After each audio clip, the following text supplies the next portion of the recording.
The curse of the eternal reflection. Once upon a time, hidden deep within the forest on the outskirts of town, stood an abandoned mansion that had long been considered cursed by the locals.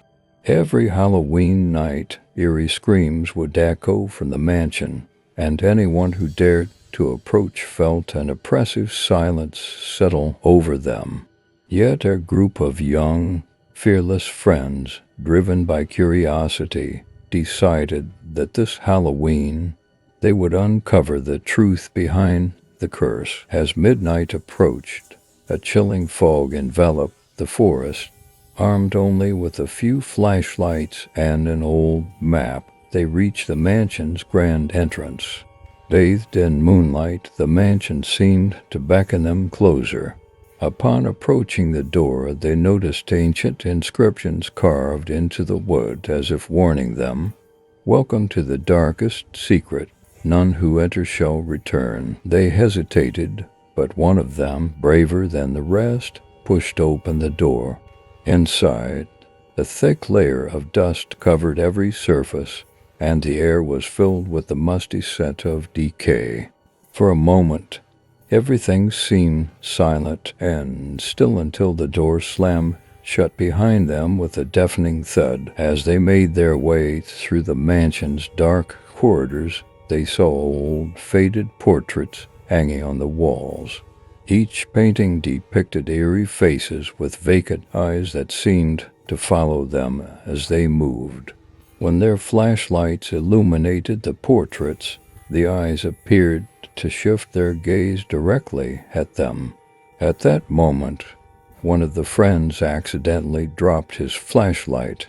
It hit the floor with a shatter, plunging the room into darkness. Varsalin and Medanthe quickly scrambled to console him, but just then a deep, chilling breath sounded from the end of the hallway. The breathing grew louder, and each breath was more hoarse, more terrifying than the last. It was then that the horrifying realization set in. The mansion was indeed cursed. As they cautiously continued, they noticed a door slightly ajar at the end of the corridor. A dim, flickering light leaked from within, revealing a candle burning inside. Compelled by a mixture of fear and curiosity, they entered.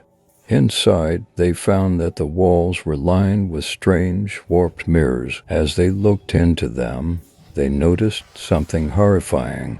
Their reflections didn't quite mimic their movements.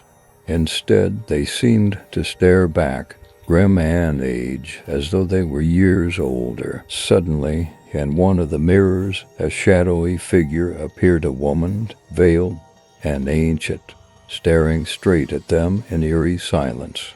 One of the friends, unable to resist, reached out to touch one of the mirrors.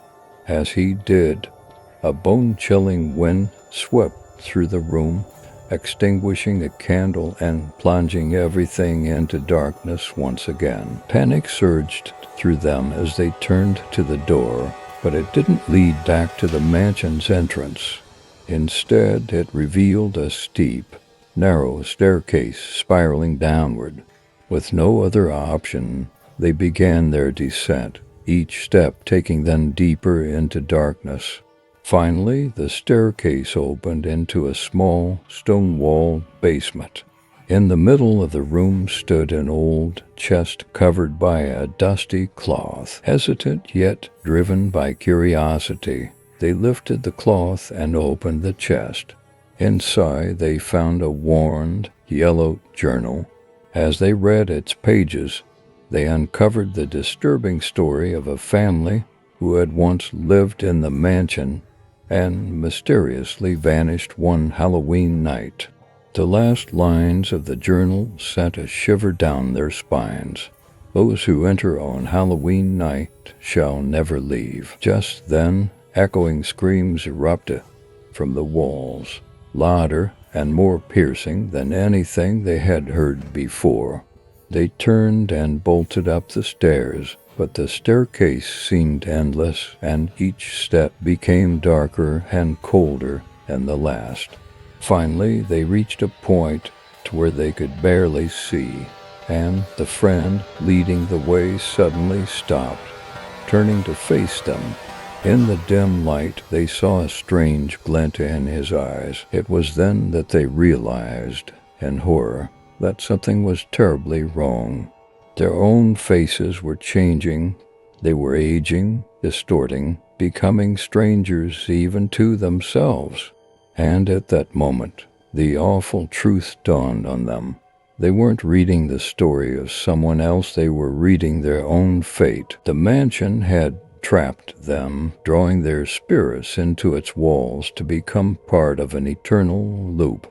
Each Halloween night, it would lure new victims, and every one of their terrified screams would echo within the cursed mansion's walls forever. As their final screams faded, the mansion closed its doors, slipping back into the silent darkness of the forest, waiting patiently for next Halloween. Outside, to anyone passing by, the mansion looked quiet and abandoned. But inside, the walls pulsed with the lingering cries of those who had vanished, carrying on the mystery of all who had been lost to its curse. And so the question remains, is there any escape from the mansion's mirrors, or is every soul doomed to wait for the next to arrive? Second story. The Haunting of Hollow's Edge.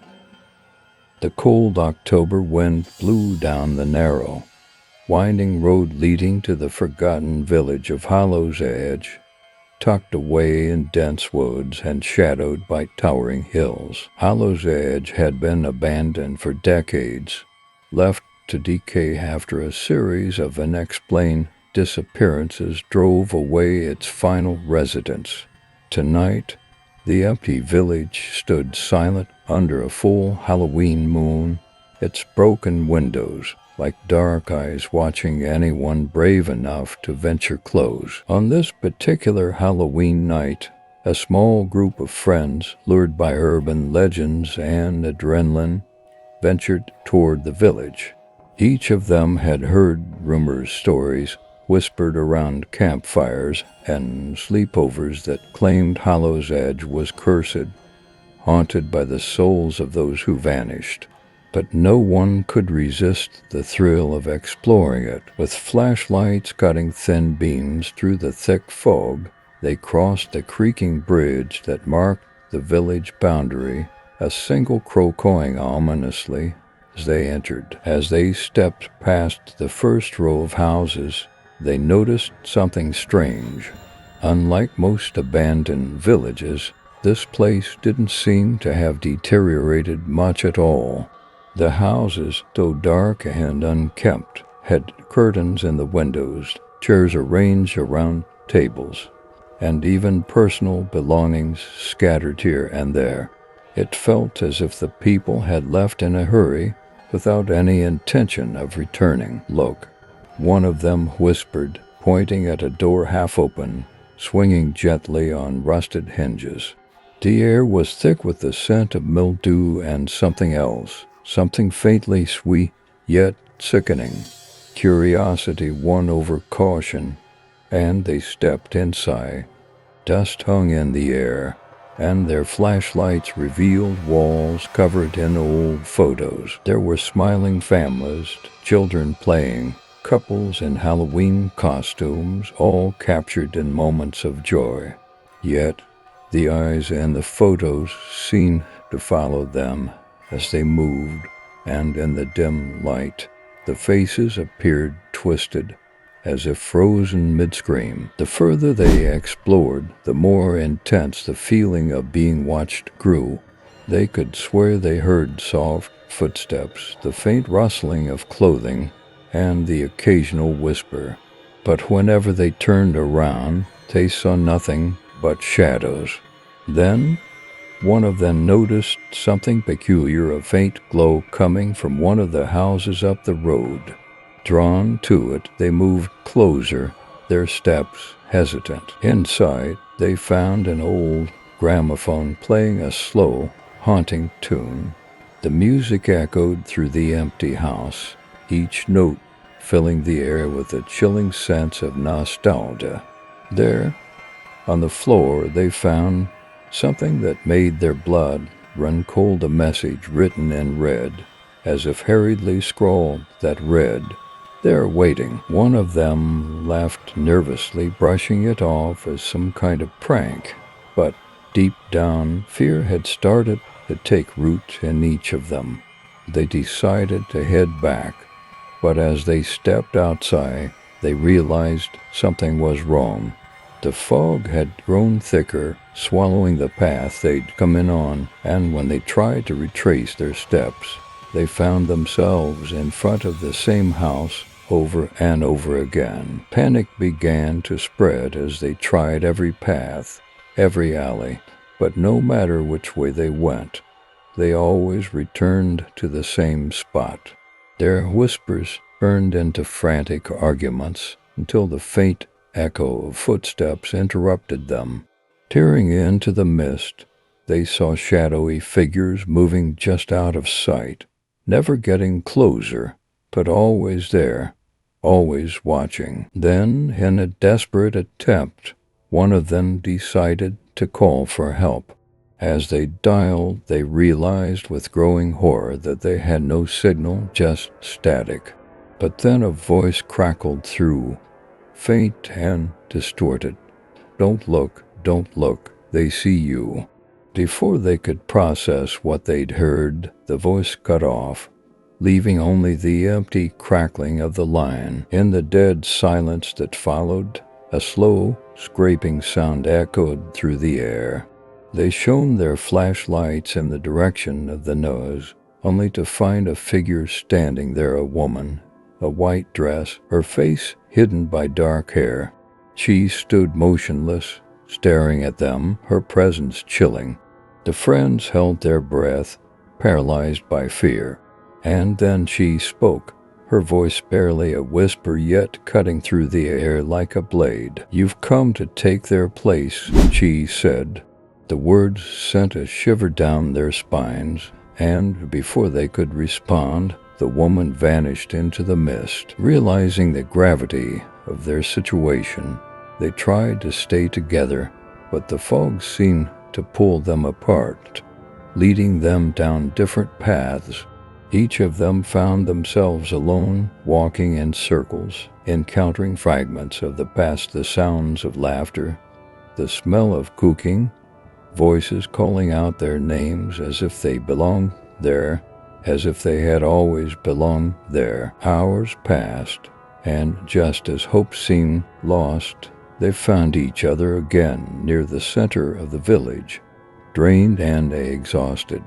The fog had thinned, and they saw the outline of the bridge in the distance.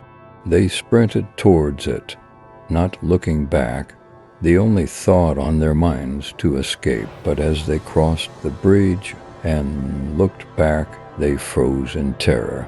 Standing at the edge of the village were the figures of the missing people, watching them with hollow, empty eyes.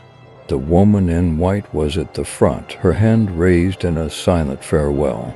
And slowly, each of them realized why the faces in the photographs looked familiar. They recognized themselves in the pictures, each of them standing, dressed in Halloween costumes, frozen in time, as if they had always been a part of Hollow's Edge. As they reached the safety of the main road, the fog lifted completely.